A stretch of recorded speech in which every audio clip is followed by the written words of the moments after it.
కూడా మన అట్టడుగు వర్గాలు మొత్తం కూడా అర్థం చేసుకోవాల్సినటువంటి సందర్భం. ఆ స్ఫూర్తిని దిగనరకడానికి ఇవాళ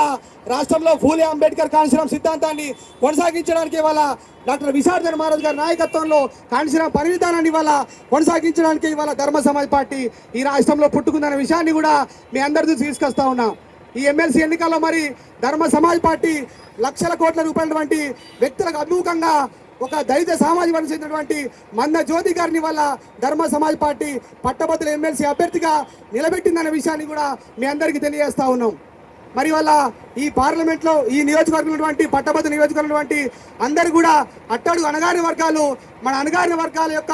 అభ్యర్థిని మంద జ్యోతి గారిని వల్ల నిలబెట్టినప్పుడు మాత్రమే ఇవాళ అంబేద్కర్ స్ఫూర్తి రాజ్యాంగ స్ఫూర్తి నిజమైంది తప్ప ఒక వేలాది కోట్ల అధిపతుల వల్ల విధానసభకు పంపిస్తే ఎక్కడ కూడా అది చట్టానికి రాజ్యాంగానికి విరుద్ధమని చెప్పేసి మనందరం గమనించి